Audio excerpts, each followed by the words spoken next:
Let's see now different methods according to the target audience. There are so many methods that I couldn't give an exhaustive list.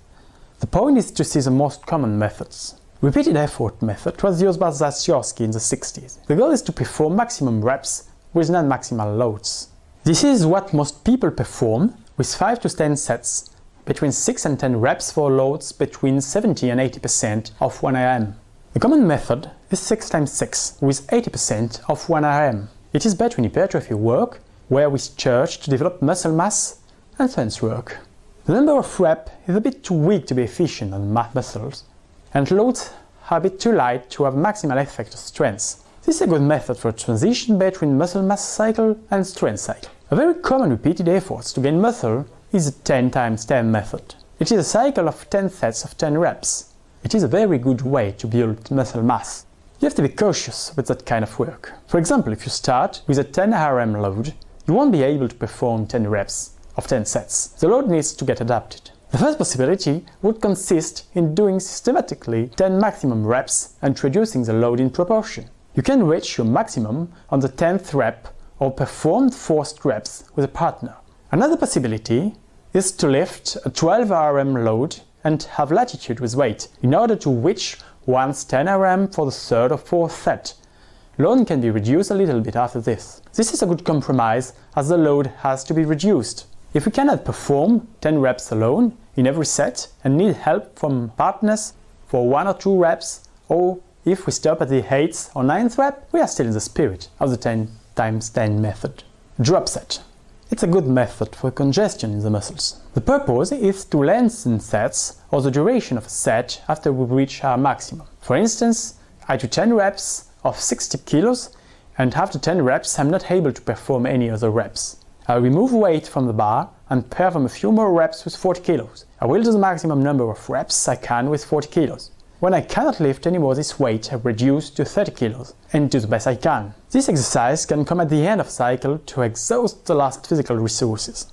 It is also good to focus on endurance strength. It means to be able to repeat efforts with a lower percentage of strength over time. It's better than doing 40 or 50 reps with the same load. Why? Because the first 30 reps aren't very useful. They only aim at getting tired for the 20 last reps to be at the maximum we can perform. When loads are heavy, the very first reps are efficient and will always be at maximum during one set. This is a very interesting part. Bodybuilding methods, the Superset. It's one set of an antagonist exercise performed directly after a set of an agonist exercise without rest between them.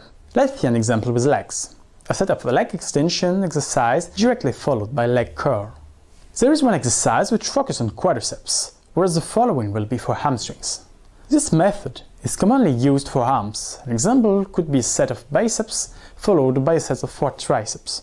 In the same spirit as the Superset method, the pre-fatigue and post-fatigue are a succession of 2 exercises on the same muscle group. In the pre-fatigue, we start with an analytical movement which is followed by a global movement. An analytical movement for legs could be leg extension. The pre-fatigue is only on quadriceps and we perform a squat just after. The point is, first of all, to have the quadriceps completely exhausted with a squat. For an athlete with back pain, for example, it will help to have efficient work on thighs thanks to the squat with reduced load as the quadriceps would have already been exhausted. The pre-fatigue can be seen in 2 different ways. In a set, like we have just seen, and in a session. For the second example, we'll do several common sets on the same analytical movement before exercising on the global one. 4 sets of 10 reps on flat bench dumbbell flies will lead pre-fatigue and exhausted pectorals. In the same session, this pre-fatigue can be followed by several sets of bench press.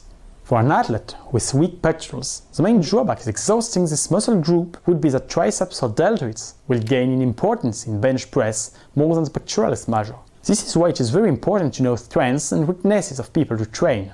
On the opposite, it is a post-fatigue. For biceps, the post-fatigue consists in doing a set of chin-ups directly followed by a biceps curl. When doing chin-ups, we use back muscles as well as biceps. Then, we exhaust biceps with an analytical work. The exercise is adapted if we want any muscular hypertrophy. The pre-fatigue and post-fatigue can also be combined. We can consider doing dumbbell flies, bench press and a butterfly in the row in the same session.